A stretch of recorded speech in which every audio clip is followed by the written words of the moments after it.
Hey guys, thanks for joining us on another episode of the You Can Afford Me podcast. So this one's going to be a little bit different.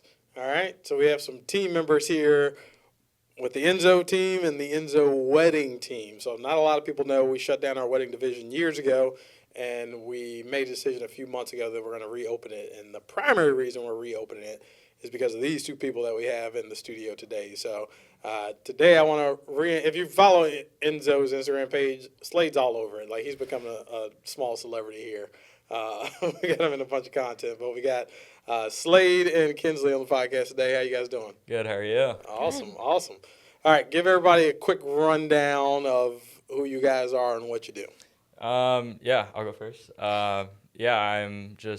I work for obviously Sam, and we just make content, but we also run our own company on the side called Abide Media Firm. It's Christian-based social media firm, and we do graphic design, website design, photo, video.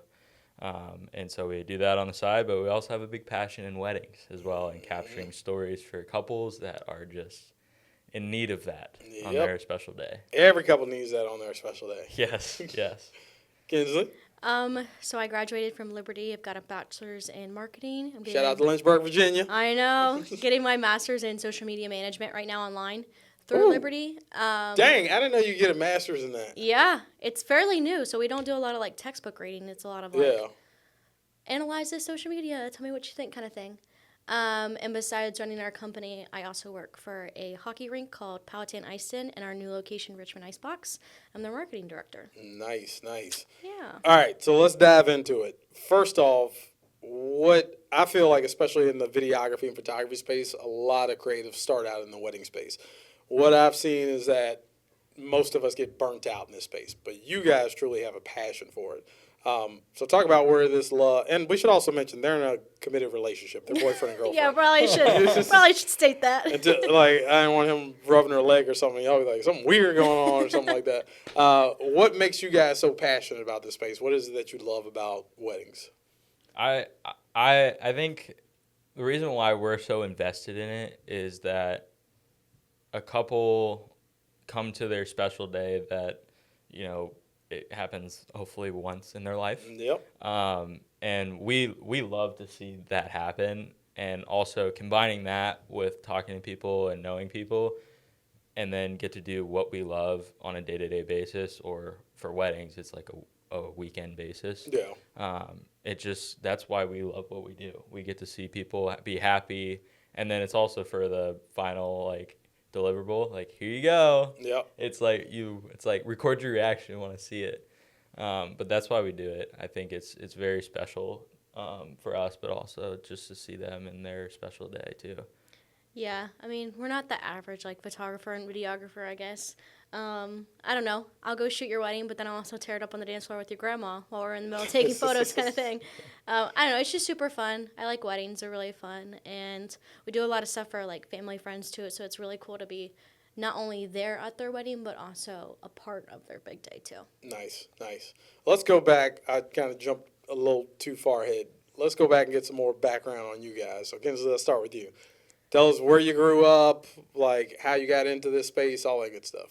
Yeah, so I grew up in Mechanicsville, Virginia.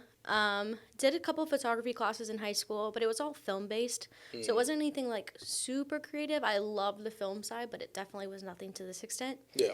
I went to college. I started off getting a degree in business administration with a double minor in psychology and American Sign Language. And quickly discovered Another that was layer not of the for me. onion comes off. Yeah, You know how to sign? I do. Fluent. It just looks like I'm throwing up gang signs. Yeah, for everybody listening. that's not She accurate. does that to me all the time. I'm like, I don't know what you could be saying right now. All I know is this is A, right? Yeah. That's A, all I remember. B, C. That's all I remember. I remember Yep. C. But yeah, so in college, your professors are deaf. So you really have to pay attention while learning. Oh, wow. Because if I'm not paying attention for 2 minutes, I'm off track for the rest of class. My ADHD is a little too strong for that. So I've always loved sports, primarily football and baseball. So I got into their sports management program, and through that you have to have an internship to graduate. So I didn't know what I was signing up for. They kind of just placed me wherever. Got on a meeting with the club sports director, and he was like, "What do you actually want to do?" I was like, "I don't know. I like social media. I like photography. He's like, great. You're going to work for Liberty Hockey. Be at the rink tomorrow at 5 a.m. I was Nice. like, okay. Showed up. No idea what I was doing. My photos were actually crappy. They're supposed to be. Anytime It you was so start a bad. new venture, my mentor told me this years ago when I got into the game. If you look back years from now at your content and you're not embarrassed by it, you waited too It's long so to get bad. started. I mean, I was shooting on a Rebel T7. Everybody starts on a Rebel. Dude, I was Canon Rebel T7 was my baby. I need a sponsorship deal with Canon, man. It's 'cause crazy. I don't think I've met a photographer or videographer that didn't start out on a Rebel. Exactly. Yeah, so I started that. Went to my first practice with them. Was kind of meeting the team, and coach looked at me and goes, "By the way, we leave for Penn State tomorrow at 6 a.m. Be on the bus. Be ready." And I was like, "Oh, okay." Went to my first game. I was in everybody's way on the bench. I think the players were so fed up with me by the end of it, but it was so fun. So I stuck it out throughout the whole year, kept getting better and better, formed all the relationships that I needed with the coaches and the teammates, really great dudes. And then he asked me, would you like to come back next year, even though it's not part of your internship? And I was like, yeah, I'd love to. So then the next year, I really wanted to step my game up. So one of the players on the team, he's actually a media major, and he was telling me all about Sony A7s. And, like, this is what I use, and kind of taught me how to use it. Dang, you went from Rebel to I Sony went A7? straight from a Rebel to a Sony. Yep. That's straight from the bottom to the top. I know. So started shooting on that. He really taught me how to, like, work the camera. Talk about the learning curve there, because I don't think a Dude. lot of people listening understand what a dramatic shift Oh that my is. gosh, it was so hard, and I think the first 2 games I shot, none of my photos were like everything's in focus. overexposed, It was out of awful, focus. so bad. I never used Lightroom before, so I had to learn how to use Lightroom all on my own. Nobody really kind of helped me with that, so YouTube University, baby. dude, I'm a proud graduate. It's wild. So started doing that. That season went really great. They were conference champs, got to travel all over with them. And then I was like, yeah, I think I want to make this a thing. So I started offering my services to businesses in Lynchburg completely for free. I was like, hey, I just want to get my foot in the door. All right, pause right there. Pause Yep. right there. That is such a major key. Now, I don't think people listen to me when I tell them, when you start a business, give your product or service away for free. Yes. You have not, your skill set is not a level where you can charge people for a service, because you're still learning things. And there are kinks you need to work out. Like, Absolutely. how much do I charge? How long is it going to take me to do this? You can't properly charge somebody if you don't know how long the work's going to take. So that is sure. a major key. Yeah, so I started doing that for free, and then I would run people's social media. This is going to be crazy. $200 a month. I would do Actually, everything. I think that's where I was when I first Really? started this company. $200 Dude. bucks. Crazy. I mean, I was there but I wasn't even like doing one content shoot a month. I was there every week. Yeah. I was every week shooting content, every week posting, doing everything, $200 a month. And then I just kept on building it. And then I graduated, and I was like, well, what do I do now? So I moved home, got in touch with a couple local businesses, and kind of started doing my own thing. And then Slade and I had always known each other. We went to elementary and middle school together. Lost contact in high school because he went to a private school. And Fancy. I know, right? I know. So I got branding photos done for myself, posted them on social media. Homeboy slid into the comments. He's in the DMs. Okay. yep. Okay. And I clicked on his account, had no idea he was doing video, no idea he lived in Hawaii or any of that. So I reached out to him, strictly business, because Okay. I was, yeah. I was hiring out videographers at this point. So I was like, this could be cool. Yep. Reached out to him, and then I had a call. That same day I reached out to him. First of all, he answered within 5 seconds. Like, wasn't even, 30-minute wait. It was like I answered, and as soon as I sent the message, he was like, the scene red was already on. He was, already in the chat. I had it open waiting. I was like, she's going to respond. I know it. And then it said red, and I was like, all right. Got her. I had a call with a company while we were chatting for the first time. I was like, hey, sorry, gotta run. I've got a call for a client. So left him to think about it for a little bit. Yeah. Got on this call. This lady wanted 7 different colors, and her logo was all over the place, and I had no idea what to do with it. So I texted him. I was like, hey, I actually could really use your help on this project. And I'm over there, taking pictures of her requests, and he FaceTimes me. Completely out of the blue, just FaceTimes me. I'm like, okay. So I pick up the phone. I mean, I'm in my dorm room, hair's a mess, makeup's a mess. I have no idea. Sweatpants. Yeah, literally everything. and he helps me with the project. And then after that, we just kind of kept talking. I guess in Maui time, it's like a 6-hour time zone difference. Yeah. So, I mean, we talked until I pretty much went to bed. And the next morning, I woke up to a text, and it was like, hey, I know this was supposed to be strictly business, but... Dirty dog. Dirty dog. And then there it is. And love it. Combined companies, and moved home, and now we do what we do. Nice. Yeah. So she touched on the Maui thing, so started there. You grew up in Mechanicsville too, right? Yeah, I grew up in Mechanicsville, born and raised here. And then, when I go back to the touch point on high school, I was failing in middle school, like D's, F's, everything. Didn't know what was happening. I didn't do homework. Like, I just couldn't do it. Those are the best creatives and entrepreneurs. Yeah. And so I knew something was up, but I didn't know what. And my parents, like, I love them to death, but they were kind of on the side of, like, why aren't you doing your homework? Why aren't you doing this? Like, what the heck? And then my mom went to train some people at a yoga class at the high school I now graduated from. Mm-hmm. And they were like, hey, we're a school for dyslexic and other related learning disabilities. And she's like, oh, okay. So my mom pranked me and saying, hey, and I was big basketball. Like, I was going to go to college for basketball, like, all full 9 yards worth of it. Yeah. And so she pranked me and said, hey, we're going to go to this school to do training for basketball. So I walk up in, like, gear and everything, shorts, and then they're like, yeah, come upstairs. No, it's not basketball. They made me, like, build blocks and do all these things and read, and they found out that going into 9th grade me was at a first grade reading and writing level with fine motor skills, dyslexia, and auditory processing. That's how they found out. Now the school is college tuition, $35,000 a year, and walking out, we didn't know how we were gonna afford it. I didn't want to go. Yeah. I was just like, screw it, I'm just gonna figure something out. Yep.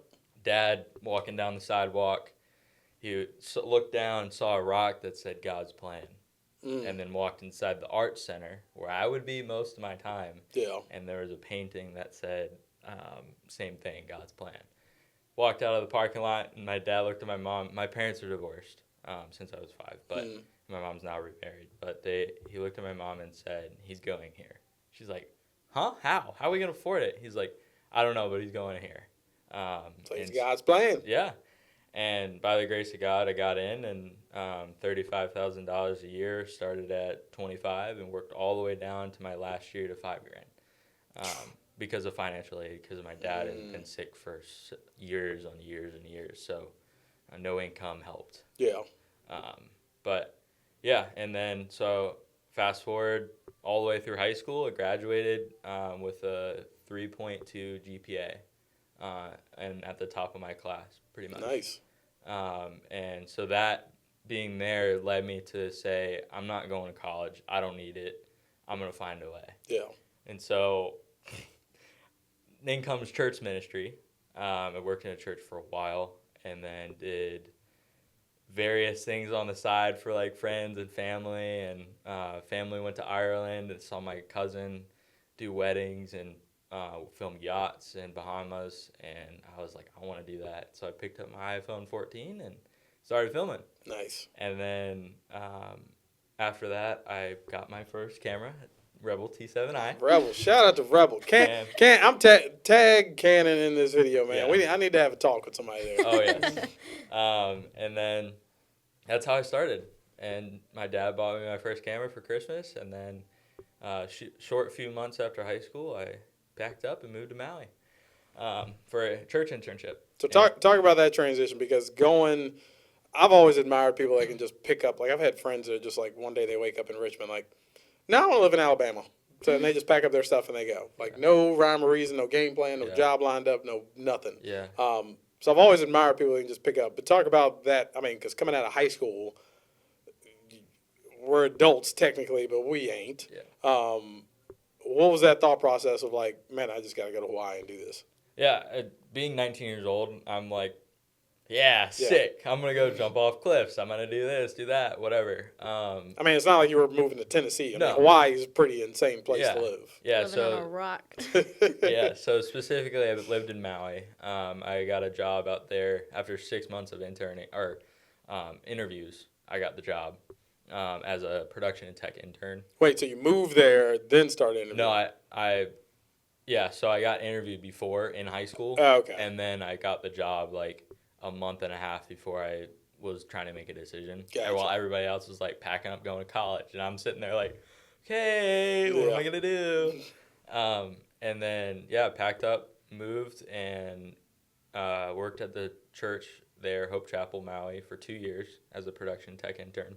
And that's set design, video, photo, audio engineer, literally anything production you can think of, I did and have done. Yeah. And all in a church, which is great. So the transition between that from being an only child with divorced parents, now never living with anybody else other than my parents, now living with 11 other people in a house, which it was 6 guys on the bottom floor and then 6 girls on the top, and rooming with people that I had never met. I just showed up in the middle of an island and met these guys and girls. And they all have their respective places. Yeah. So that was super cool. But the transition with that was, I was like, the first few days I was skittish. I'm sure. And then I developed like, okay, yep. And then I ended up doing a second year, and then half of those people transitioned into a second year with me. And then, bless you. Thank you. And then, I got brothers and sisters for life. Like, I'm in one of my buddy's weddings Nice. 2 months from now, like, as one of his groomsmen. So you build connections and build people, and, like, we have trips planned for the next few months to go out there and do weddings and all kinds of things.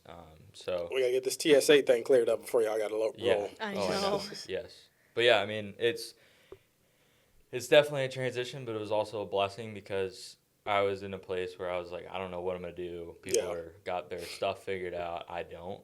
And then God just flipped the switch and said, you're on. And then ever since then, it was just everything clicked. Yeah. And yeah, you have your downs, you have your falls. Like I had many falls. I had many counseling stuff, but that comes with the transition. Yeah. Like I was 19 and stupid, and I don't know what I'm doing. Yeah. And now, looking back, I'm like, I'm glad everything happened. Yeah. I'm glad I screwed up. I'm glad I did this. I'm glad I did that. Because sounds like it's the right decision for you. it would have never led me to working for you, or I would have never met her. So let's talk about that transition. So you're in Hawaii. Yeah. How did you get here? So, I was born and raised here, so I always had family here. But my mom and stepdad moved to Maine. And at that time, I hadn't told her I was moving back. And I was like, oh, hey, by the way, I'm thinking about moving back. She got upset because she was like moving away. Yeah. But with my dad being in the health that he is, he's doing better, but I wanted to be there to support him and help him, and then also grandparents as well. And then she's here as well, so I was like, I need to make the decision. Being out there is way too expensive. Yeah. It's $900 to share a bedroom in a house with my best friend. And so the whole rent was like $4,200 a month. Jeez. Yeah, to share a house. It's more than my mortgage. Gosh. Yeah, and I was working 4 jobs. So yeah, it's not a lifestyle you can keep up with. Yeah, so let me interject myself here because I want people to understand the type of guy you are. So I think I had posted a job on Indeed or something like that, which I rarely do. So that's a whole nother sign. Normally, most of the people we've hired just come from, like, social media stuff. And then you applied. I took a look at your stuff, and I'm like, okay. Because I'm always looking for the eye first. Yeah. I don't care about the gear and all this other stuff. Does the person have the eye? Everything else can be taught. You can get more expensive gear, all that stuff. And when you told me, I did the first interview with you, and you told me that you were shooting everything on a Rebel, I was like, dog, you made this from a Rebel? Like, I didn't even know you could color grade with the Rebel. I didn't know you were able to shoot flat with the Rebel. I cracked the code with T7 eyes. Yeah. So I was like, yo, if this kid can do that. And I told you at that moment that we would find a spot for you because you basically told me, like, hey, man, I'm moving back in 4 months. I did not have a job available for you. There was no open position. But I said to God, like, I need this guy on my team.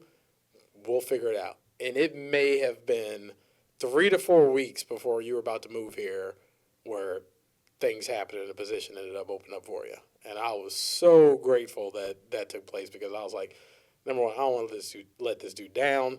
I think he's the right fit for the company, but, you know, if we don't have the finance for it, we don't have the finance for it. And luckily the doors opened up and you've been here ever since. So appreciative of that and how those things happen. So let's get back to talking about you guys on the wedding side of things. So let me first explain why we shut down the wedding division for Enso. What I alluded to at the beginning of this conversation is that oftentimes you find photographers and videographers that like doing this for a period. It's a chance to build your skill set up, develop a portfolio, and it's a lot easier working with clients on a one-off basis than it is like when you're first starting out getting them on a monthly basis.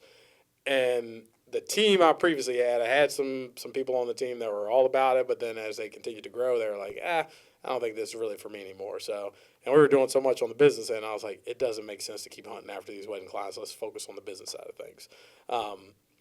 And I don't know what it was, and maybe y'all can remember what the conversation was that prompted me to say, hey, I think we need to reopen our wedding division.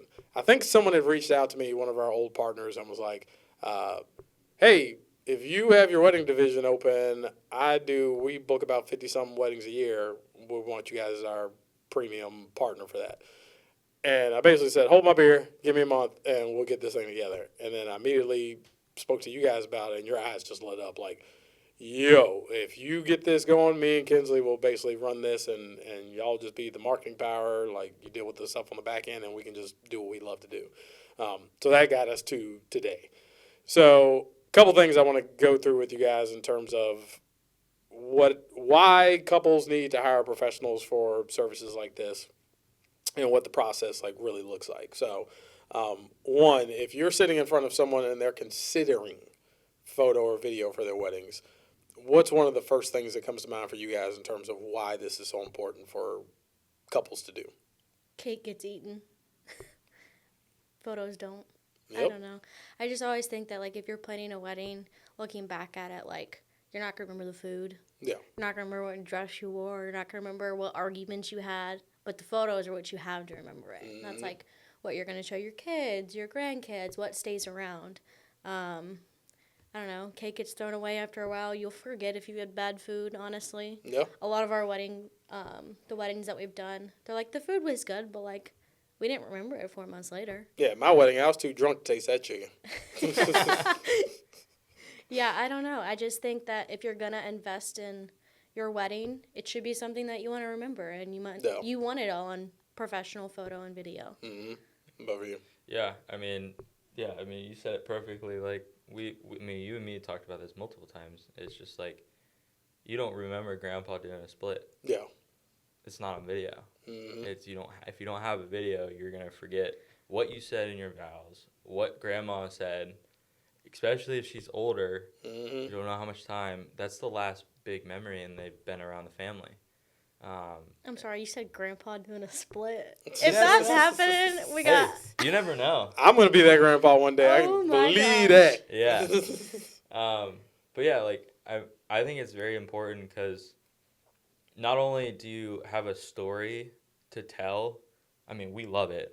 We love telling stories, but like, so it's fun for us, but also you have a story to show your kids and then their kids and then their kids. Like, hey, this is your grandpa and grandma. This is your great grandpa and grandma. Yep. Like, you have that for generations and generations that it just holds on. And it holds value too. Yep. Like what we're shooting on, it's good and it's valuable. Yeah. Not only to us, because we care about our clients and care that they get a good product, but also, like, we care that their kids want to see it. Yeah.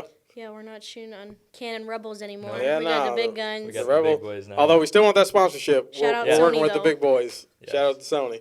Yeah, for me, it's similar to that. And, like, I come from the video perspective, so it's very hard for me to see the photography perspective. I will say this from a videographer's perspective when it comes to weddings. We love a good photographer because you guys basically set up every shot that we need. Exactly. Like, it's literally like, hey, do what Kinsley just told you to do, but this time I need you to move while you're doing it. Mm-hmm. Like, that's all we need. Like, the shots you guys get with the wedding rings and all that kind of stuff. But I tell people all the time, like what you mentioned with, like, the grandparents and things like that. Oftentimes, this is the first or only time that this many people in your families collectively are going to be together in one room. And especially when you reference, like, grandfathers and stuff like that. Like, I never got to meet my grandfather on my mom's side of the family. And I'm just recently now learning that he was a business owner. Like, he was an entrepreneur. He had a taxi company. He had a dry cleaning business. I'm like, Wow. Mom, I've That's been an crazy. entrepreneur for 11 years. Why? I've been Yeah. so confused in terms of, like, where this entrepreneurial drive came from. You're telling me my grandfather was an entrepreneur your whole life. Like, would have been good info to know a few years ago. But I've had couples come back to me and say, thank God that we did this, because 4 months after our wedding, my grandfather passed away. And this was the only footage we had of him in the recent days. And smile on his face. He was happy to be around all his family. Like, again, not taking anything away from photography, because everybody thinks of photography first when it comes to a wedding. Absolutely. Videography is a secondary. But I always use the example of, I don't want to pull out a big portfolio and blow dust off of it when my daughter asks me, what was your wedding day like? And I have to flip through that. I'd rather sit her on the couch, let's get something to drink, let's get some popcorn, let's hit a play button, and let's relive it. Like, that to me is the best way of passing those For memories sure, along. yeah. And let's talk about the process throughout this, because I think, number one, like what you were alluding to before, this should be the only time that you get married. So hopefully you only go through this process one time. So if you've never been married, you don't know what the process is like when you're hiring a videography and photography team, or what to look for. So number one, I'm going to kind of walk through and you guys kind of fill in the gaps. Like for me, it's on the video side, we're looking at short social cut that they're going to get from their wedding. Because there's so much, I thought this was, you guys will realize this one day, I thought this was something that old heads just say. Like, man, your wedding day just goes by so fast, like, it's going to be hard to remember everything. We woke up the next day, and we made the stupid mistake. My wife booked our cruise, like, the next day to go to Puerto Rico, and we were up at, like, 5 a.m. the next day after That's our wedding. crazy. Like, idiotic. And my wife looks back now, like, yeah, we probably should have taken a day. Like, I didn't even get the leftovers from our wedding. I was pissed. Like, we had Mama J's cater our wedding. I was, like, looking forward to that fried chicken and macaroni and cheese and everything the next day. Never got to taste You're it. going to Puerto Rico. Yeah, we went straight to Puerto Rico. But getting that social trailer while we were on our honeymoon still, I was like, holy crap, I forgot that person was even at our wedding. And I remember doing this and coming out and doing our outro and stuff like that. It's a good recap. And not every couple wants to showcase their entire wedding day on Facebook or Instagram. They just want people to get a snippet into what that day looks like. So let's start with the short form content. We got that on that side. Photography wise, like what are couples expecting? Because you actually do some edits like there on site. I do, like, yeah. for the wedding. So you get all of your photos. Typically, it takes me about 3 weeks to get all of them done. That is blazing fast. I know. And let me put a caveat on this. That may not be the ETA once we get cooking on this new wedding division. No, currently right now it's 3 weeks. Because she, like, bless her soul, I love you. Bless my soul. Like, she shoots at least 6,000 to 8,000 photos per wedding. Yeah. Jesus. So you will have Every moment a lot captured. of photos For sure. and every moment captured. Yeah. And For that sure. high quality.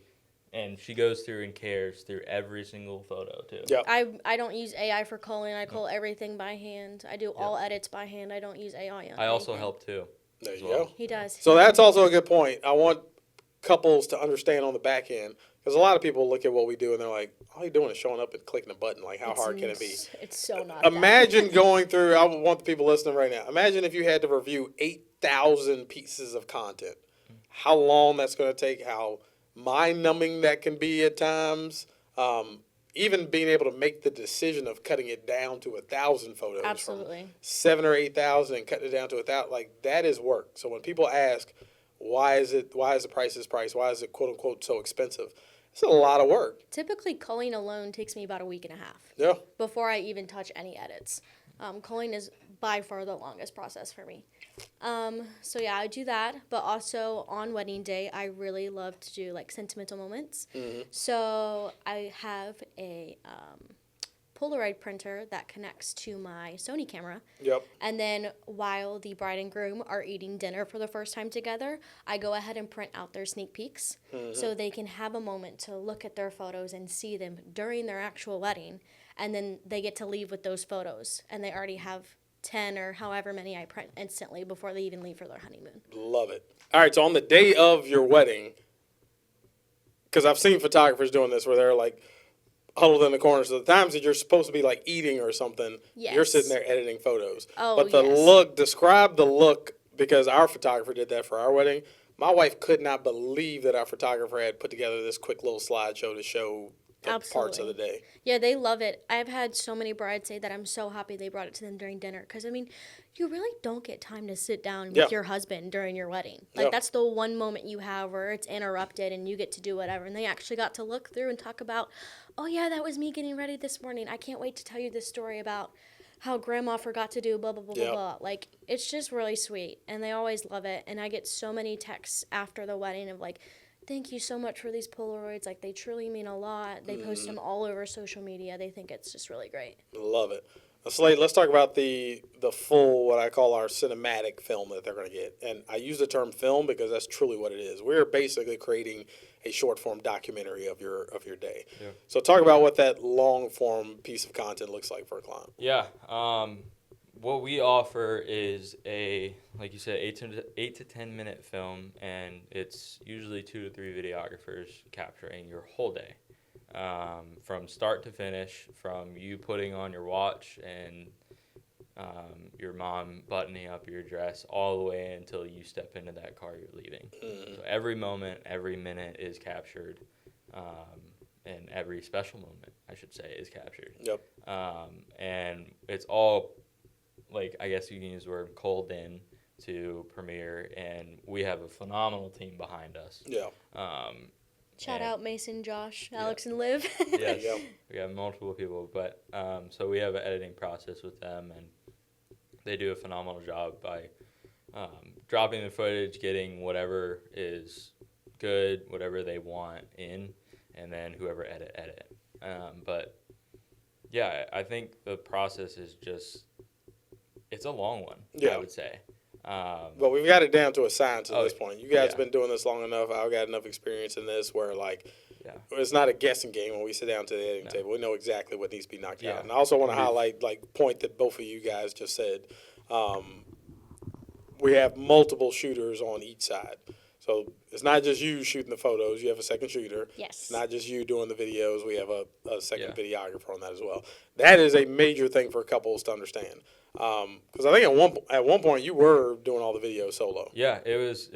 I was doing weddings in Maui. And you were doing photo solo. I still do for some weddings. If you have a small budget and you can't afford to, I'll do it all for one. It's a lot more work, but I got to do what I got to do. Yeah. Yeah. And I was doing weddings in Maui. It was 12-hour days, and it was by myself running 3 cameras. And I put out a film that's looks like there was 3 or 4 of us there. Yeah. So we've got it down to a science if we need to do it, but I don't know how that is on the photography side. You are a freaking maniac, dude. I did it. One wedding is all it took me. I did one wedding. It was for a friend of mine. And again, budget wasn't all the way up there. And I was like, you know what, man? I can make this work. I'll just do it myself. I was in a full sweat before the bride came down the aisle. Between running from each camera, setting this up, trying to get the drone in the air, do this. I need to mic this person up, da-da-da-da. Like, I said, never again. So that's a reason, too, bringing you guys on with this division, too, is I want to make sure you guys have the support so that. Yeah, I mean, he's crazy good. Like, if I need lights, he sets all lights up, and I look at him like, I can't see them cutting the cake. And he'll literally go flip on his phone, and boom, I have lights already ready to go. Yep. So that technology piece in there, too. But, that cinematic film you get. And then we also give couples an option for an additional video. They can get a full cut of their ceremony, or they can get a full cut of their speeches. I do want to highlight, we do not get rid of any footage from weddings. So if a husband wants to come to us 3 years later and say, hey, man, I want to surprise my wife for our 3-year anniversary. She never saw the wedding speeches. I want you guys to cut up a film from that. We can 1,000% do it. So we're here with people for the long term when it comes to this. Yeah. Also with that process, like let's spice it up a little bit. We might get a little viral clip from here. I'm going to think on this while I ask you guys. There's always that connotation that when you're working in the wedding space, you're going to be dealing with all these bridezillas. For me personally, all the weddings we did in 4 or 5 year period, I don't think I ever dealt with a bridezilla. I got a taste of that with one bride on the back end, never before and never during the wedding, but on the back end, I dealt with just a little bit of that. But I wouldn't consider her bridezilla whatsoever. Have you guys had bridezillas poking their heads out at you? No, not at all. No. I'm pretty efficient when it comes to like family photos, bride and groom photos, because it's a long day. Yeah. And I get you're going to want a minute.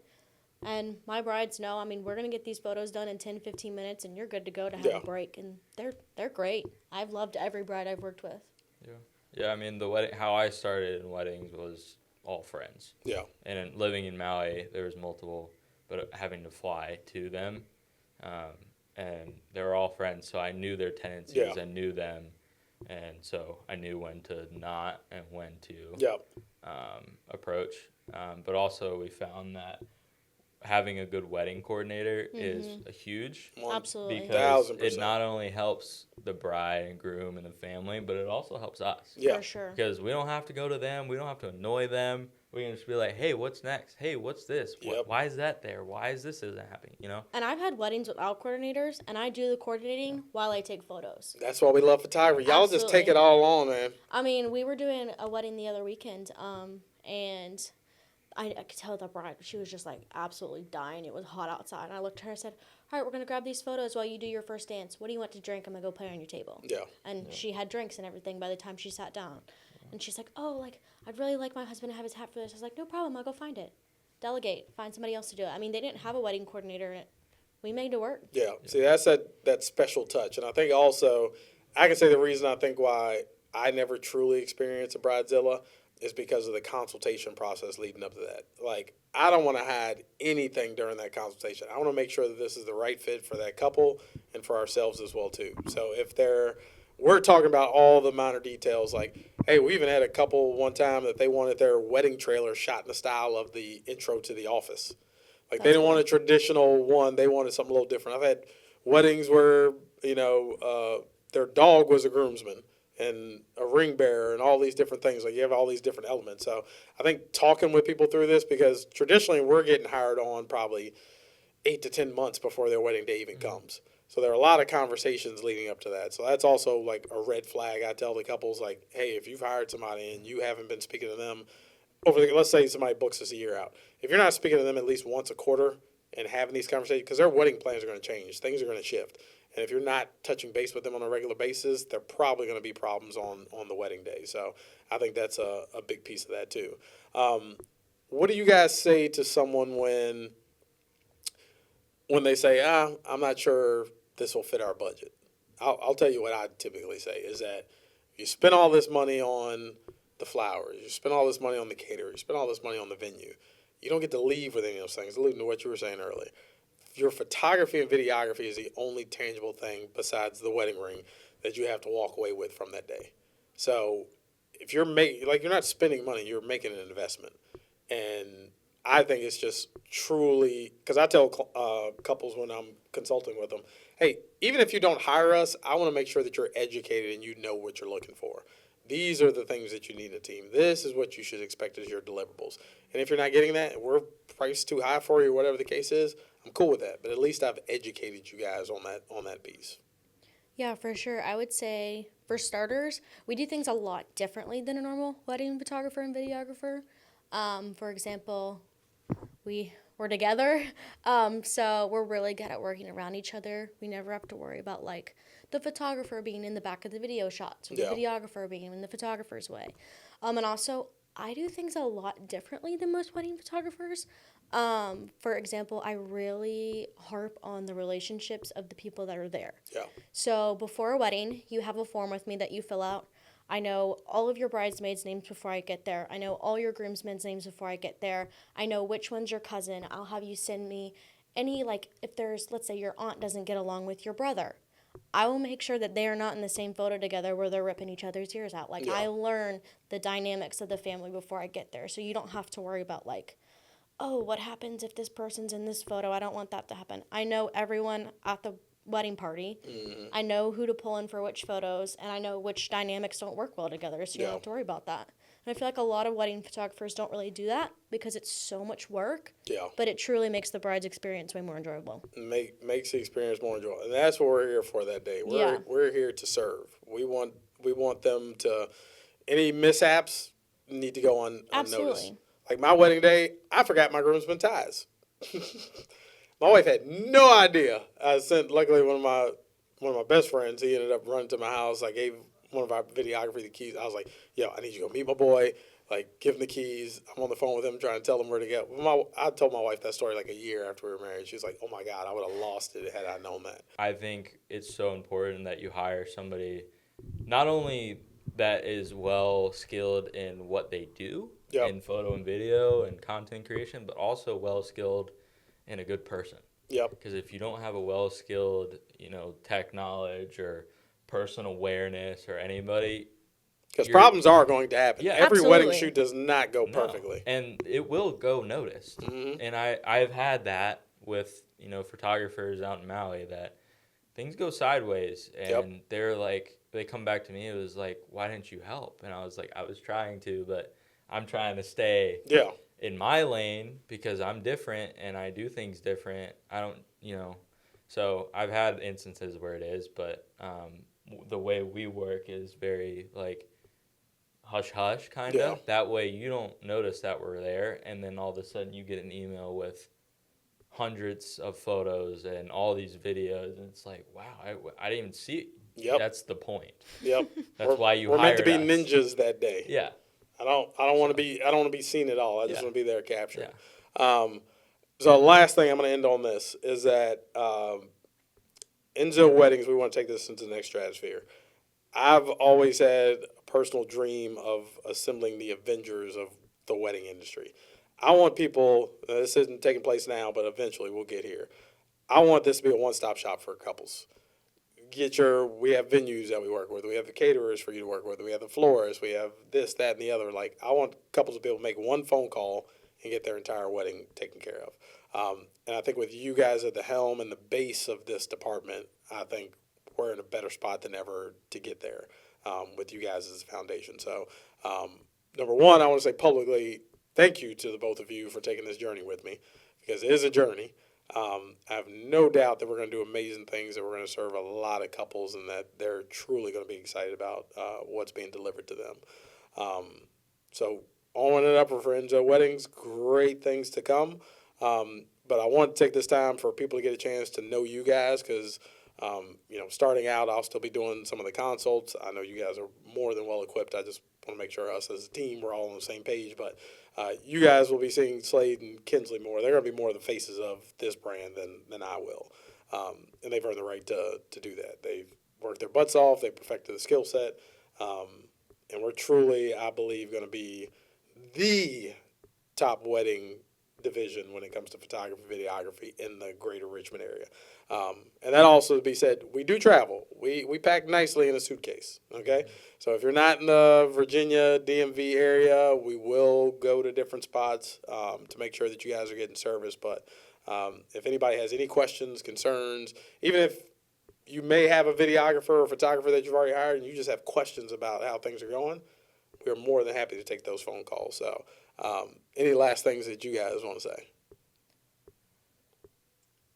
It's okay if you don't. I think coming soon, it's gonna be we're gonna be a force to reckon with in the wedding industry. It's gonna be the team we have, then you behind us, and like everybody working together. It's gonna be. Yeah, it's gonna be dangerous. God's plan. Yeah, I can't speak highly enough about our team. So we have a content creator. Her name is Liv. She's incredible. And we've got two other guys. One's named Josh and one's named Mason. And they both do photo and video, and they are insanely good at what they do. Like, we could not have picked a better team. And then we also have Alex, who works at Enso too, and he is phenomenal. And they're just so good at what they do. Yep. Love it. And they're based in Jersey and in Florida, so we have people everywhere. Cuts, and Virginia Beach. Travel, like we're everywhere, but all home base here in Virginia. But yeah, love it, we're excited. Well, you guys stay tuned. Enso Weddings is on the come up, and we will see you guys on the next episode.